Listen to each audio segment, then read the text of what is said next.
Shalom, shalom, family. This is Akaya Ben Yehuda.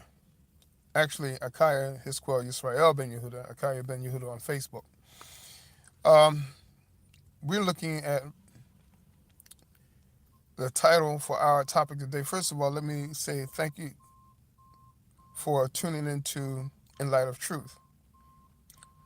We're looking at a little topic that we want to deal with, and I guess I title it Reflection.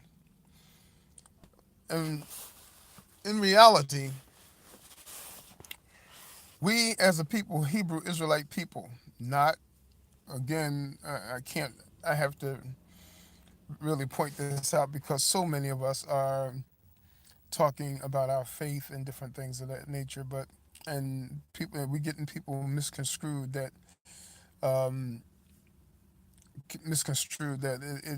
that Hebrew Israelite is a religion, and we need to make it plain. No, that's not it. We are a people. We are the descendants of Abraham, Isaac, and Jacob. Jacob's name was changed to Israel, and we are the descendants of his 12 sons and their 12 sons, and so forth and so on. But reflections has to do with taking a long, deep look at ourselves, all right, as a people. Now, this is basically for our people, Israelite people, but I can tell you that it is really it spills out into really all nations. I am not going to go into any serious teaching today. I'm not going into the word today. I just want to talk. And I just want to speak about the things that's on my mind and it's on my heart because, so many of us, of our Hebrew Israelite brothers and sisters, have so many various different camps. We have so many different congregations. We have so many different communities. Um, and then various doctrines among the Torah Center, various doctrines among the Messianic, various different beliefs and different things of that nature. And our belief system is what we believe to read out of the Torah and out of the Tanakh and out of the Brit Hadashah, what we believe to be right. Okay. Um, Say for instance, some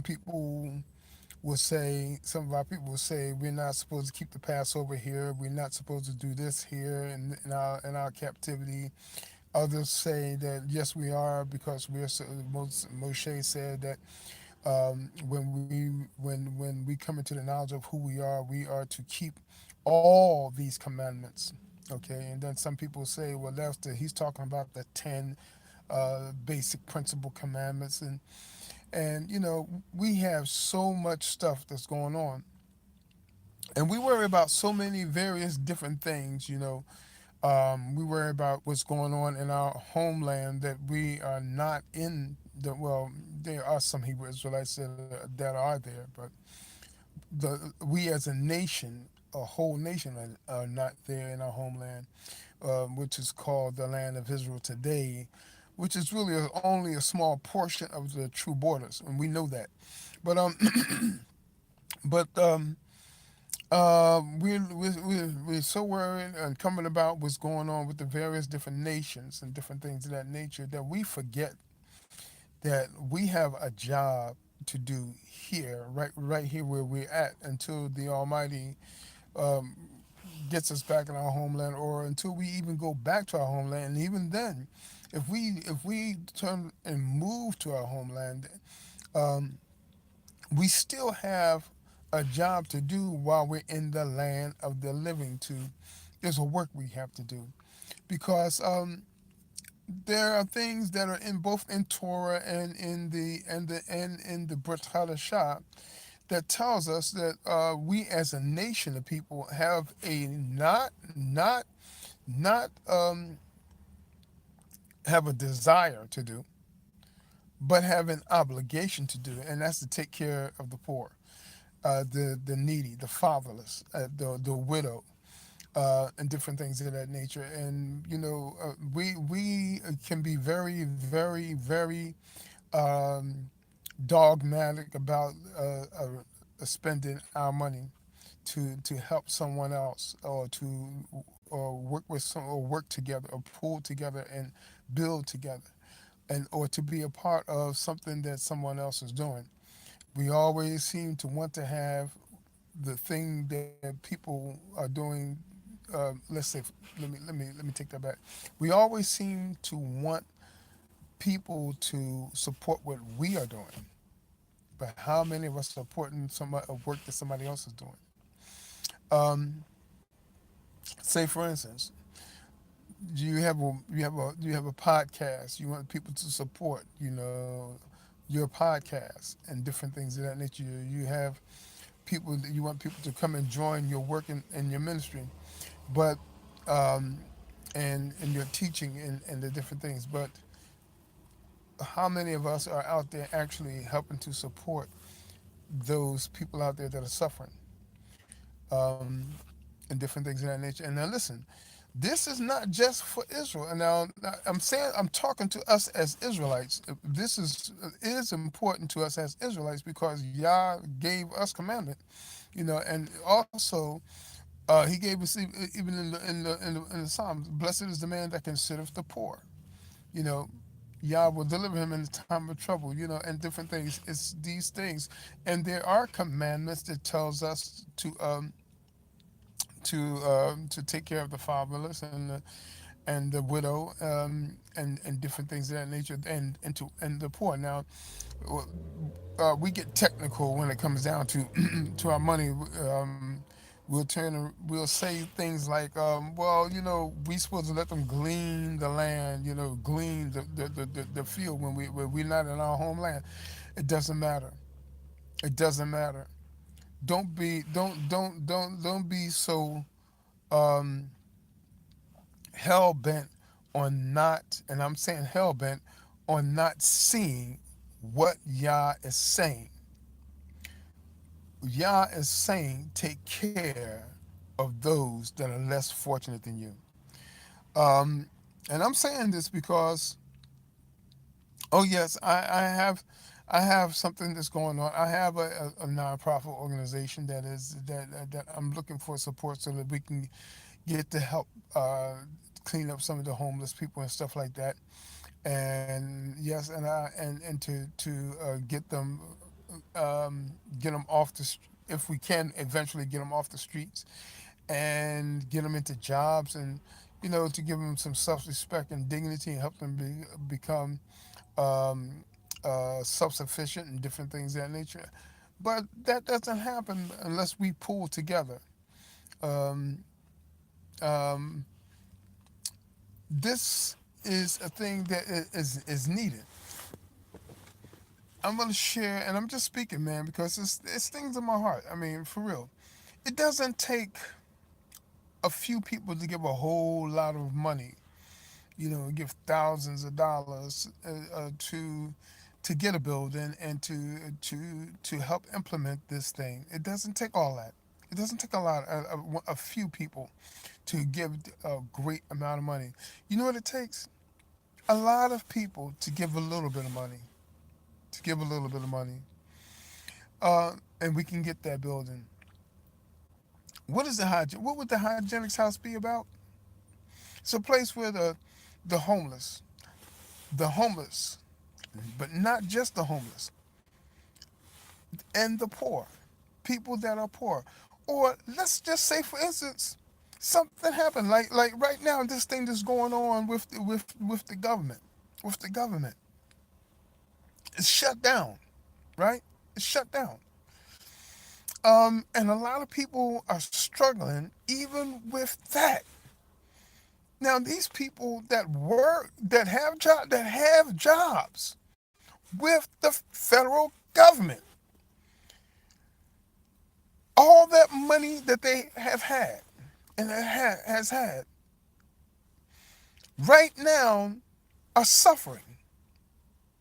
They have to go into some of the places, the same place the homeless go to get food, okay, to get food and to eat, and in order to stay clean. You know, some of them are about ready to lose their homes. You know, so I'm telling you, this is some serious stuff. I need y'all's help to help people.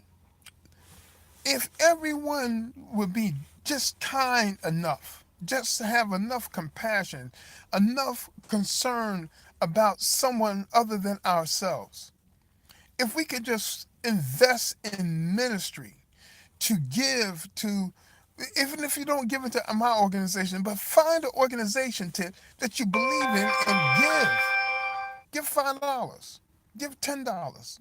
If you give them $5 a month, give them $10 a month. You know, just to help them minister to um, the less fortunate. Listen, what we're trying to do with the hygienics house is to have a place for the homeless and the poor, and even those that right now is out of work. I mean they're working still, but they still have to keep up on their personal hygiene and appearance. They still have to wash and dry their clothes. The hygienics house will be a place where they can definitely go and get this done. This is what it's all about. And we need to understand. Right now, many of us are on our feet. Okay, we're on our feet, so we think. But just like what happened with them, it can happen to any one of us, where we're in a position where we need invest in Yah's work. You see, because this is not just my work; it's the Creator's work. It's the Creator's work. So I'm asking y'all to invest $5, invest $10. Even if you can do it once a month, it'll be great. It would really be great. If you can only do it one time every so often, but yet you're doing something, invest in the hygienics house. Invest in this. Now, that's not the name of the organization. The name of the organization that I have is called Highest Power Community and Foreign Missions International. We are a 501c3 nonprofit organization. Now, getting back to this, among our people, many of us got issues with 501c3s. What is wrong with the 501c3? Well, you can't have a 501c3 and then tie it to we're as Israelite nation. No, no, 501c3s is meant for nonprofit charitable organizations and religious organizations. We are Hebrew Israelites. We are a people. Now, if you want to have a nonprofit organization, your nonprofit organization has got to be doing something to enhance or better the lives of the less fortunate, or to for medical purposes, or training or something like that. Listen, my brothers and sisters, I'm going to say this to you. I really want y'all to really think about this. I really want y'all to think about this. You know, think about how he turned, how he gave and sacrificed for his children.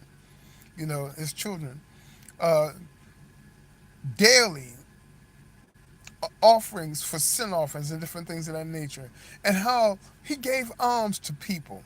You know, so that his seed would wind up being blessed. And we know that a lot of things happened to Job. We know a lot of things happened to Job, but Job stayed righteous. He had a righteous mindset. You understand what I'm saying? We know that the Messiah told us that we have the poor with us always. That we are to give to the poor. and that we are to do things for the poor. This is a work. This is the work of the Almighty, y'all.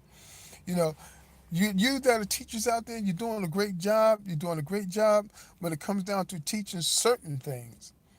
But when it comes down to releasing your finances, that's where the problem comes in at. That's where the problem comes in at. Find some ministries that work and that will do field work, that will help people in the field, because you know why? That's what Yahshua said. He said, "Go out into the hedges and the highways." Didn't he say that? He said, "Go into the hedges and the highways, preach the gospel to every creature, teaching them to observe all things whatsoever I commanded you, and lo, I'm with you always, unto, even unto the end of the earth." Okay, the work of the ministry has to do with preaching the gospel, visiting the fatherless, visiting those that are in prison, clothing the naked, feeding the hungry. This is what the work of the ministry is about. It is a teaching the laws, principles, and statutes and judgments. We know that's the foundation of a lot of things. But even in those laws, it teaches us that we are to love our neighbor and we treat them as we do ourselves. And would you want yourself to be out there in the street and people having a mindset not to help you? We got to check ourselves, man. We really got to do some real deep evaluating. We got to really look at these things. And getting back to the laws, we got to look at these laws and we got to look at our lives. And we got to ask ourselves some real serious questions. Am I really trying to do this thing and live this according to the way Abba Yahweh wants me to live? Am I doing it the right way? Am I doing it the right way? Think about it. Think about it. Think about it.